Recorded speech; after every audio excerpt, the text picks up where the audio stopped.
Okay, it looks like it started already.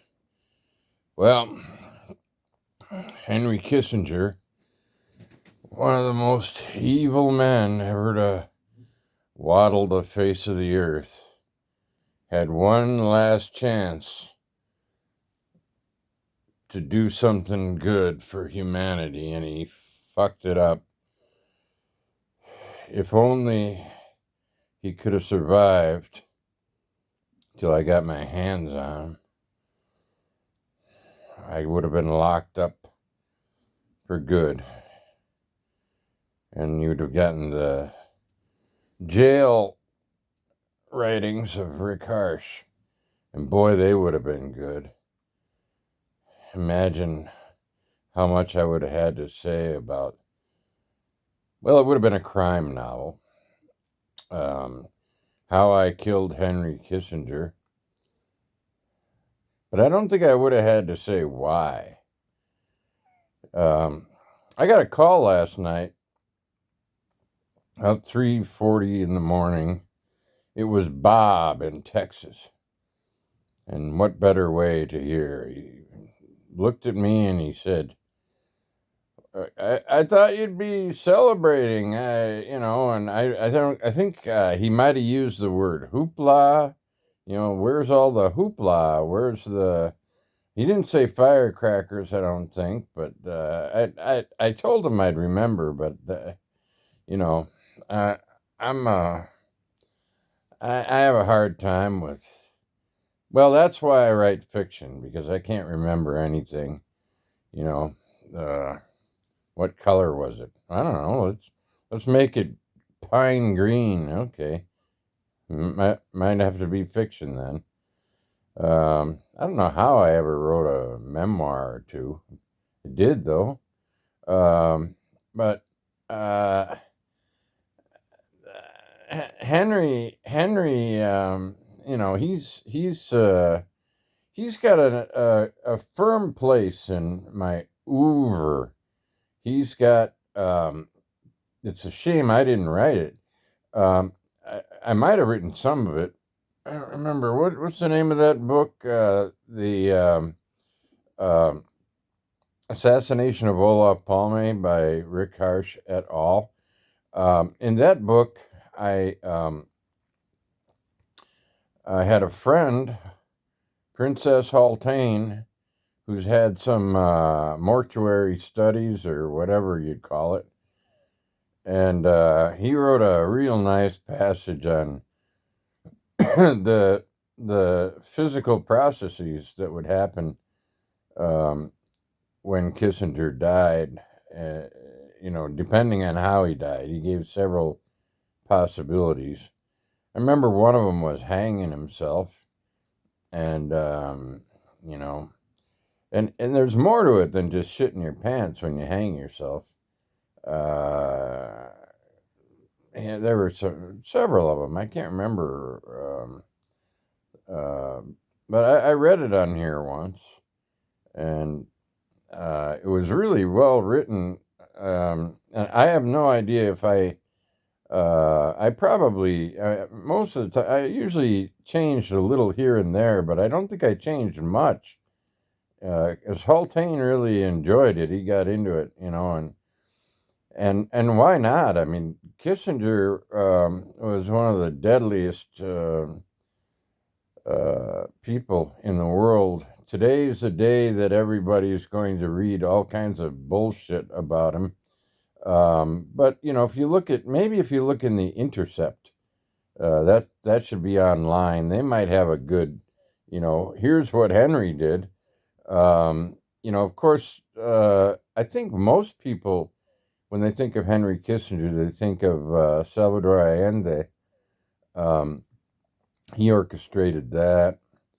Um, there's two good books if you want to read about his life. Hitchens, The Case Against Henry Kissinger, and Seymour Hersh, before that, had written a pretty good biography of him. And from that one, I remember that the famous bombing of Cambodia, um, he um, he liked to choose the bomb sites himself. And the people in the Air Force, the more bombing the better. They love to bomb, and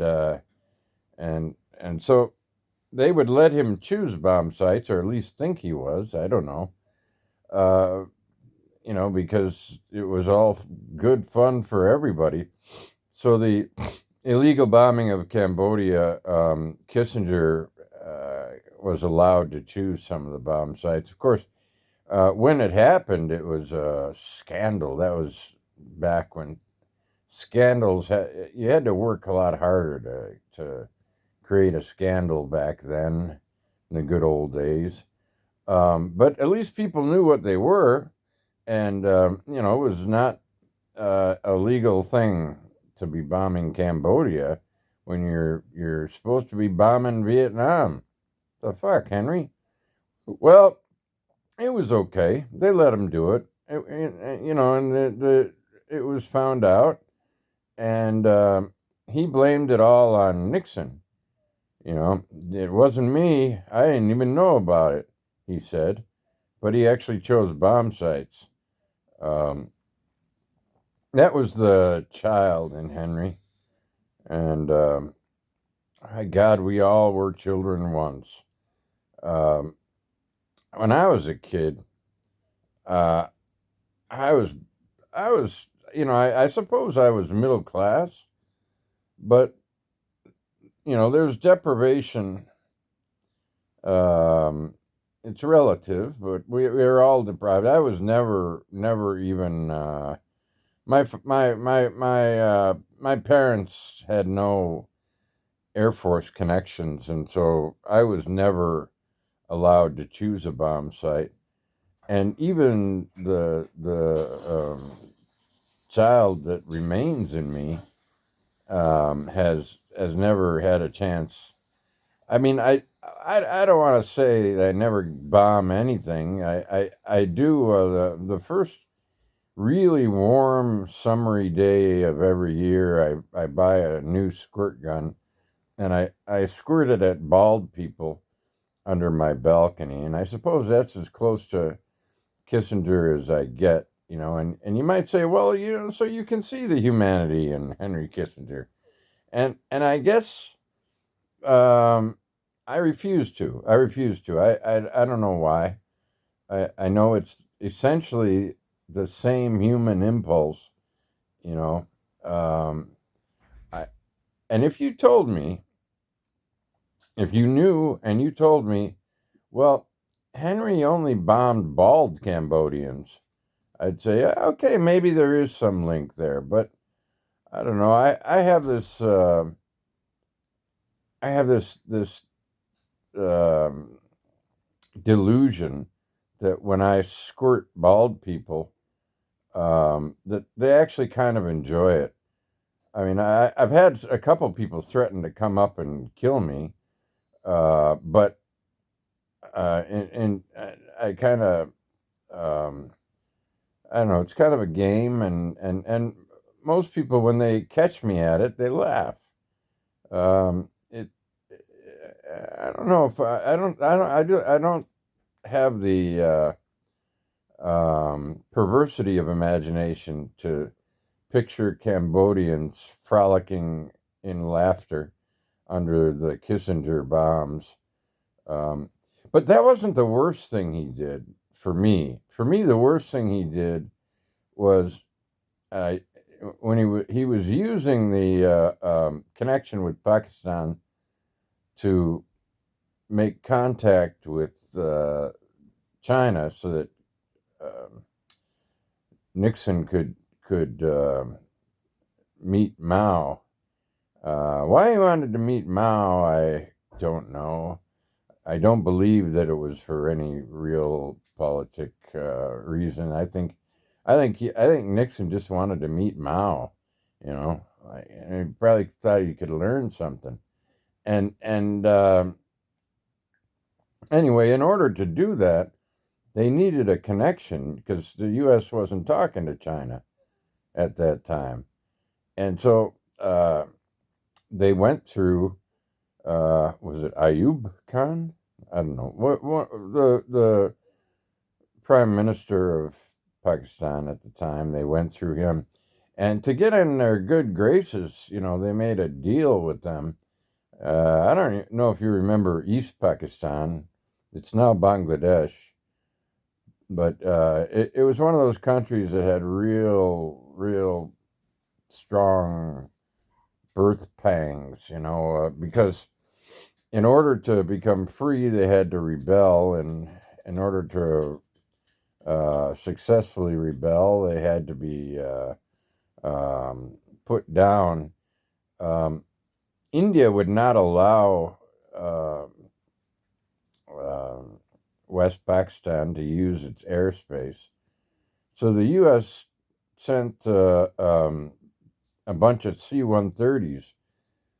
That's a big hollow plane, and most planes are hollow, but this one had, it was a troop carrier, and the West Pakistanis were flown around India. They refueled at Sri Lanka, and then they flew up to Bangladesh, or proto Bangladesh, and they bombed. They didn't bomb. What am I saying? When I think of Kissinger, I think of bombs. I don't know. I guess I just don't see him as a character in a western. But they sent all these troops to slaughter Bangladeshis, and it was the connection to Cambodia is that it was a kind of Pol Pot sort of thing, where they went after intellectuals. Anybody with glasses was fucked. And I don't know if they knew at the time they'd be fucked. Wait, I shouldn't be doing that. Okay, there.